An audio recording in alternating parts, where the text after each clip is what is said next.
20th of April 2021. We're at the chapter in the first canto, Dhritarashtra quits home. And today we are on text number 11. So I'll start to read. Apina suridastata bandhava Krishna devata drishta shrutta vavyadava svāpuryaṁ sukham asate. Api, whether na our surida well-wishers, tata, O my uncle, bandhava, friends, Krishna devata, those who are always rapt in service of Lord Sri Krishna, drishta, by seeing them, shruta, or by hearing about them, va, either, yadava, the descendants of Yadu, svāpuryam, along with their residential place, sukham asate, if they are happy. So translation and purport by His Divine Grace Srila Prabhupada. The particular word Krishna Devata, i.e. those who are always rapt in the service of Lord Krishna, is significant. The Yadavas and the Pandavas, who were always rapt in the thought of Lord Krishna and his different transcendental activities, were all pure devotees of the Lord like Vidura. Vidura left home in order to devote himself completely to the service of the Lord. But the Pandavas and the Yadavas were always rapt in the thought of Lord Krishna. Thus, there is no difference in their devotional qualities, either remaining at home or leaving home. The real qualification of a pure devotee is to become rapt in the thought of Krishna favorably. Knowing well that Lord Krishna is the absolute personality of Godhead, Kamsa, Jarasandha, Shishupal, and other demons like them were also rapt in the thought of Lord Krishna, but they were absorbed in a different way, namely unfavorably, or thinking him to be a powerful man only. Therefore, Kamsa and Shishupal are not on the same level as pure devotees like Vidura, the Pandavas, and the Yadavas. Maharaj Yudhishthira was also always rapt in the thought of Lord Krishna and his associates at Dwarka. Otherwise, he could not have asked all about them from Vidura. Maharaj Yudhishthira was therefore on the same level of devotion as Vidura, although engaged in the state affairs of the kingdom of the Lord, of the world.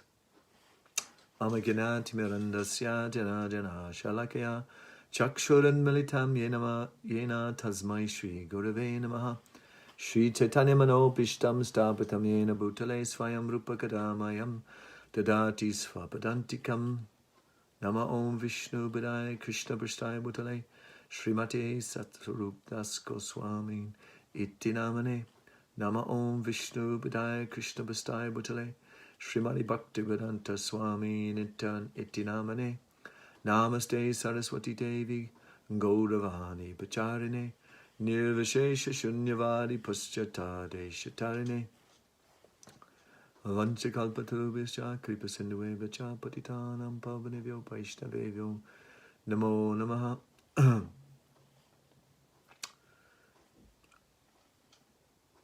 Another great section in the Bhagavatam, yesterday's verse was a very famous verse, and explaining that devotees who are always thinking of Krishna are like they're representatives of Krishna. If they're always thinking of Krishna, in the service of Krishna, and the representatives of Krishna. So very interestingly, even though that whole purport explains about that, and we're of verse 10, the main thrust of it is about Maharaj Vidura, who was actually traveling and going to all different parts of the world, to all the holy places. But it was considered that Vidura was actually purifying those places. That's quite incredible, isn't it? Because he was connected to Krishna. And although the places themselves are repositories of Krishna's mercy, still, in order to purify those places, the pure devotees going there actually, that's what they do. They purify the places so that the places are there for everybody, and we can all get pure energy, pure association with Krishna in those places. Just like our Govindadwipa, every morning our morning program goes on. Krishna's worshipped 6 times a day. It's incredible actually that's going on for the last 35, going on, starting to get into 40 years. So that, when we go there, we become spiritually enlivened, spiritually purified. But it's also the case that the pure devotees actually go there. It's quite amazing, because Prabhupada in purport makes this point that we shouldn't just go to the places and take bath there, but we should actually go there and inquire from the devotees that are there and hear from them. This is amazing, because the two processes, Shravanam and Kirtanam, they're the two processes which are going to purify the whole world, because the devotees are going out like that. They're going out and they are, Krishna's representatives. They're like Krishna. They're almost non-different from Krishna in that sense. But who are those people? I mean, is it everybody in that category? They may be to the degree, to the level of the intensity of the devotees' service to Krishna, actual service to Krishna, not just nominal service to Krishna, but actually serving Krishna. Because they, in the initial stages, it's sadhana bhakti, which means it's bhakti in practice, like an unripe mango, not a ripe mango, an unripe. It's not very nice to try to bite into an unripe mango, but it doesn't have all the qualities of the mango, in the sense of it's being sweet, fresh, and just absolutely ripe. So in that way, there are different levels of devotees as such, or intensity of devotion to Krishna. So if their bhakti is intensified and it becomes pure bhakti, then that devotee is able to actually influence other people. It's like he's like a litmus test. Like you touch him, and if it changes color. So in the same way, that a devotee is intensity of love for Krishna can be viewed by how many people become influenced to serve Krishna in his presence, or many people take to spiritual life and are sustained in spiritual life, because that's the nature of a pure devotee, in that they're able to give guidance. That's what a guru means.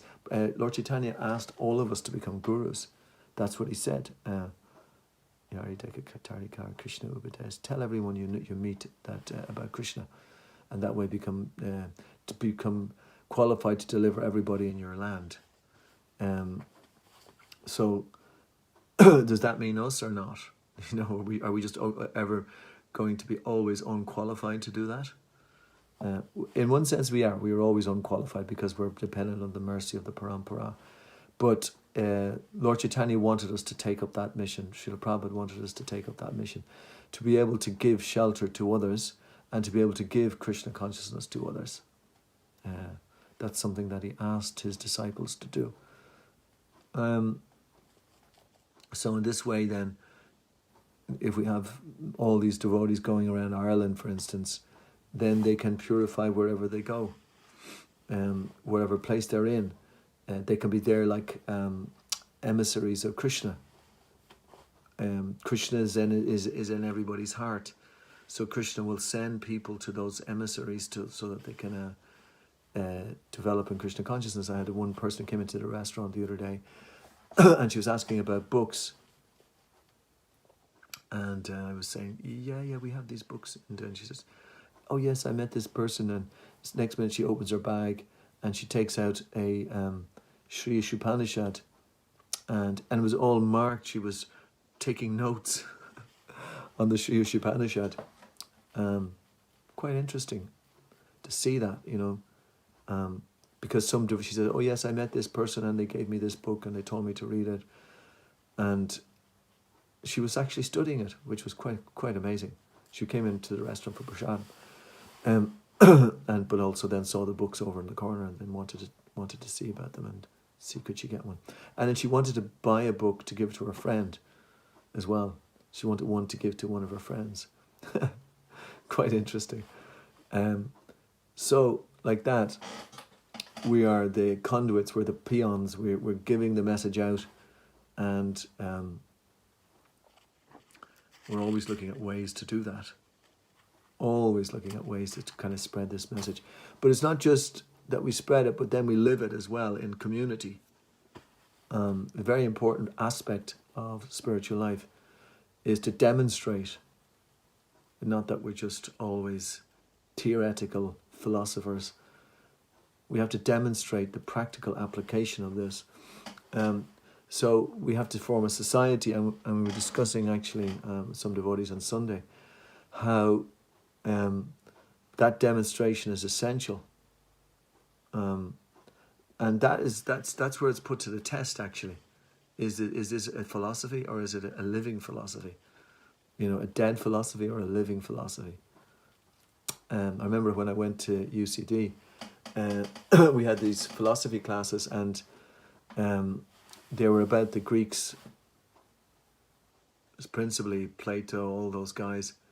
And very quickly, I a bunch of Dublin or students, 300 or 400 of them in this amphitheatre listening to this lecturer speaking about the Greeks. How much of that got to do with us in real life? Probably going off to the students' union bar at the end of it, and trying to understand some very exquisite Greek philosophy, But was it a living philosophy or a dead philosophy? But it became very clear to me, actually, that to really understand these philosophers, one had to live a pious life, You can't just do whatever you want and then expect to understand everything about what they're talking about. There was a qualification there. So that's when I first became aware of this living philosophy and dead philosophy. So the same thing also with Christianity as well. At that time I went to some of the Bible meetings, and for some reason I hadn't met the devotees seriously at that point, and I had started to become a vegetarian, and then I was talking to the priest. I was asking about, because we went to the restaurant afterwards to discuss, and they were eating meat, and I just couldn't kind of relate it with what they were talking about, because I asked them about it. Why are you eating meat? Because is that not contaminating? They're innocent creatures and stuff like that, and you're just eating them. And they said, oh, no, it's fine.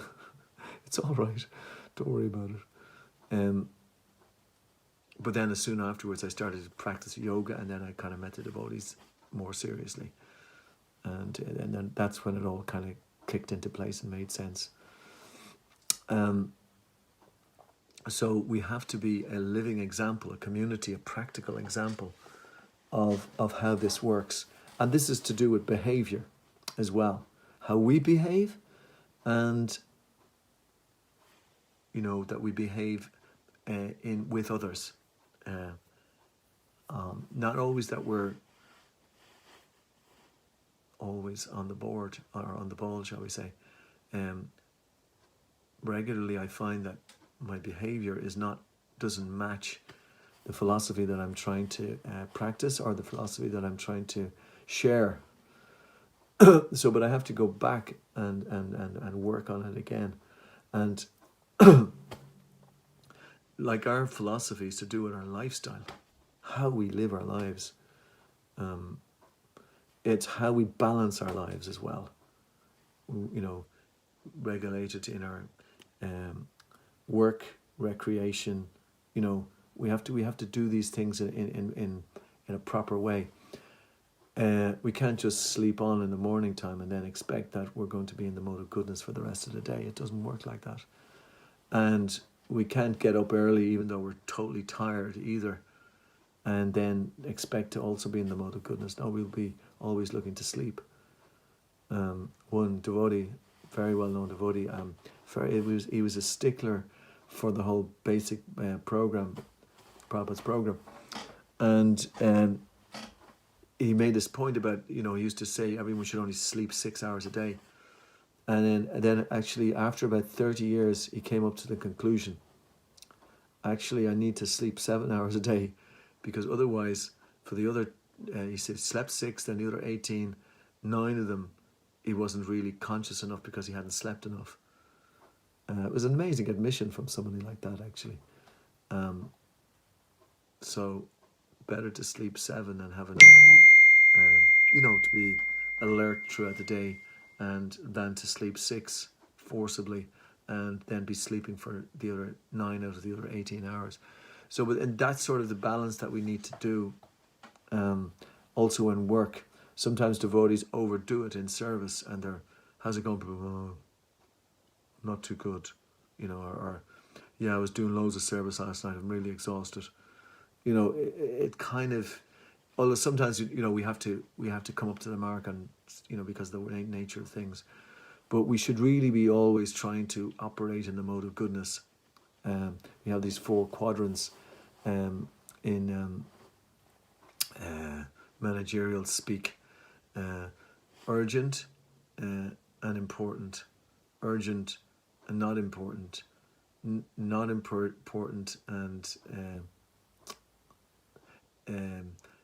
basically there's different quadrants that we try to operate in, but important and urgent seems to be the quadrant that people think you have to be into, but it's no, the important one is to be it's not urgent, but it's important. So we're always ahead of the game.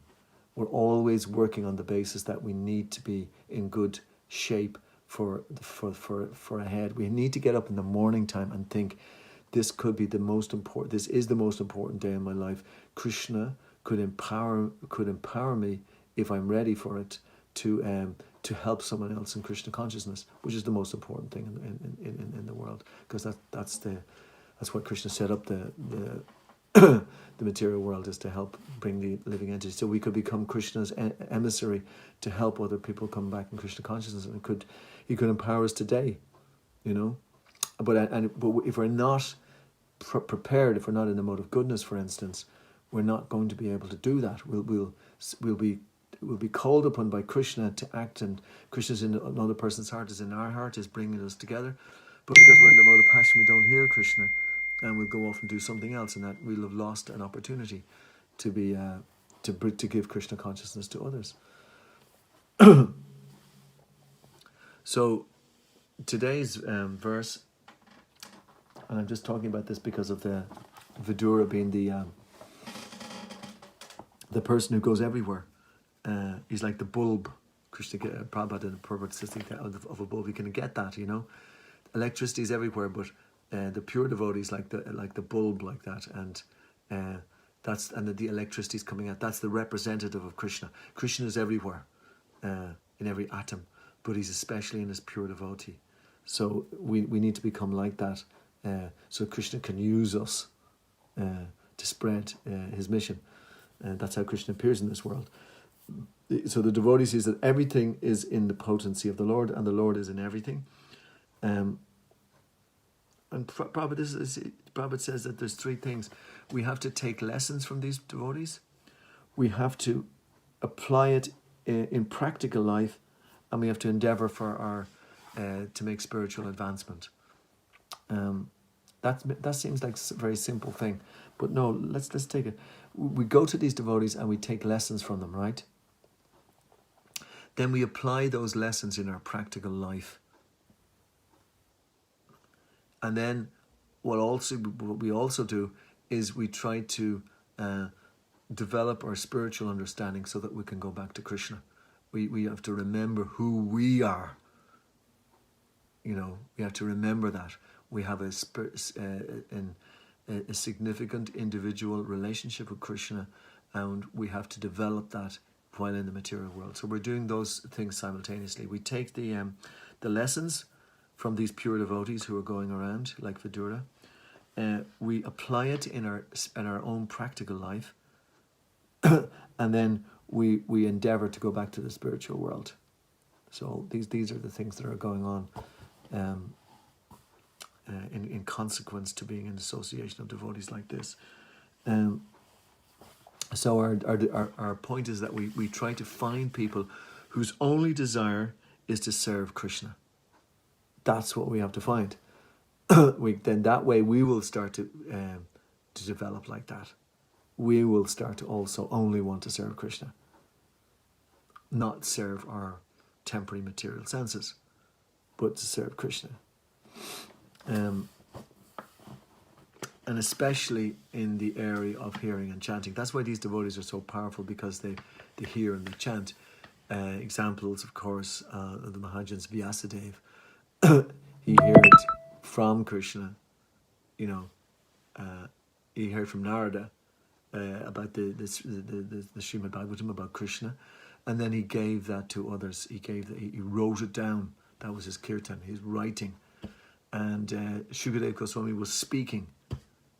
He heard from his father, and then he spoke. So hearing and chanting are the two methods. And so we have to become the Krishna Devata. That's what's spoken here in the verse. And that means that the devotees who are wrapped in attention to Krishna, in the service of the Lord. And the example in the purport is given us of the Pandavas and the Yadavas, because that's who we asked. My uncle, you must have visited Dwarka. In that holy place are our family and friends and well-wishers, the descendants of Yadu, that's the Yadavas, who are always wrapped in the service of Lord Shri Krishna. You might have seen them or heard about them. Are they all living happily in their abodes? So that's Yudhishthira is asking Vidura, because he's been travelling all the holy places. He must have heard how these people are. And so he wants to hear about them because he knows that they're pure devotees.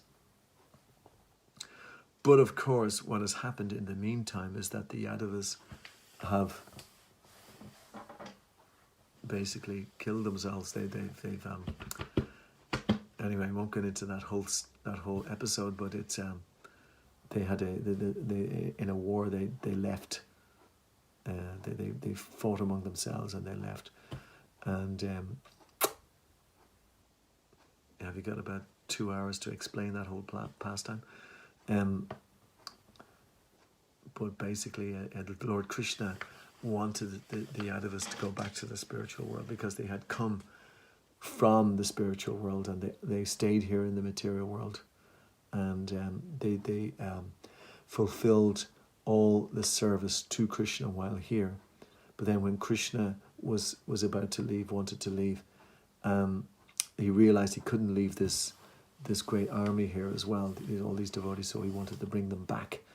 So he organized them over a very insignificant dispute, to have a major dispute. It escalated, and then eventually they all went back to the spiritual world, back again. So Vidura didn't want to say that to Yudhishthira. That will come up in tomorrow's class. He didn't want to say that to them to Yudhishthira, because, wow, it's such a downer. He's asking about all his wonderful friends, and Vidura didn't want to tell him what happened at this point. They'd find out in due course. Because in due course as well, the Pandavas themselves, they leave the world. They're about to leave, because that's the situation for everybody here in this world. That we all have to leave, and we should live our lives with that in the forefront. That should be something which is in front of us. And this is the example that's coming from the Bhagavatam, that through whatever arrangements, we all will leave this world. Whatever the arrangements Krishna has in store for us, so many different arrangements there.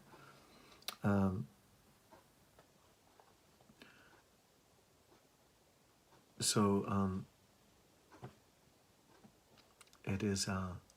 We even notice that some of our own devotees leave in different circumstances. Some of the leaders, some Prabhupada's disciples have left in varying circumstances. Bhakti Tirtha Maharaj, Sridhar Swami, Bhakti Churu Maharaj. Quite interesting, of course. Bhakti Churu Maharaj, when he was leaving, he was going over to the farm that he had bought in Florida, in Orlando, and wanted to be there with the devotees. He wanted to be with the devotees on the battlefield, as he pointed out. And so we see now how there is such a major push, you could say, in ISKCON as well at the moment, but it has always been there since Srila Prabhupada put it into motion when he set up the New Vrindavan farm, and the push is there to set up these self-sufficient communities, to make sure even that it's quite an interesting goal, that there is a plan in every temple that the deities will only be served ahimsa milk, which we have also our Radha Govinda deities in Ireland, and that they will only be served ahimsa milk. So how to do that? So Maharaj was talking about that, how he set up this, he was setting up this farm, or had set up it in Orlando, and Maharaj was 74 years old, and he was still going around trying to set this thing up so we can see the direction that ISKCON is going in. And I was listening to statistics yet that every hour, now we've only been talking for maybe half an hour, 17,000 cows have been killed around the world, 34,000 every hour, 800,000 a day. That's coming into a huge number, multiplied by 365, 280 million a year or something like that. And so as devotees, ourselves, before we leave, we need to do things like this. We need to set up this type of Brahminical situation, Brahminical society. Like as I said, hearing and chanting are the bedrock of everything that we do. But then there's also our practical service, our practical lives. What we do in our practical lives is taken into account as well. And in our jurisdiction in the world, when we have those kind of phenomenal figures floating about, and because it's a worldwide direction in ISKCON, I was heard an assistant of the European Cow Protection Minister, Krishna Kshetra Prabhu, explaining the how we're trying to set up this situation right across Europe, right across the world as well, where we will start to protect cows and we will start to take in ahimsa milk. So tomorrow is another opportunity, as Lord Ramachandra's appearance day. We will be setting up a system to do that, to buy land near Dublin, so that we can start to engage or start to put into practice our philosophy of protecting cows, step by step by step. Main step, though, is getting the land. And Lord Ramachandra's appearance today, of course, being a very specific day. He's the great Ram, Ram Raj people talk about us when Lord Ramachandra was here. He protected every creature. So this looking after these special creatures, Krishna is Govinda, Gopal. He's a servant of the cows. That's what he did when he came here. He served the cows. So we need to be the servant of the servant of the servant. So we need to serve Krishna serving the cows, and we can see the intimacy that Krishna would have with the only people he would hug would be the cows and the gopis. So we can see that it's a pretty important activity to be involved in, to saving these and protecting these animals, and also so that we can ourselves show the importance of the Brahminical culture in bringing about peace in society. And it's an answer to so many of the problems that are there in the world. So we need to, by Krishna's grace, this is our humble attempt to set up this society, to bring about this type of community, and to demonstrate practically the importance of this lifestyle in the world today. Hare Krishna. Srimad-Bhagavatam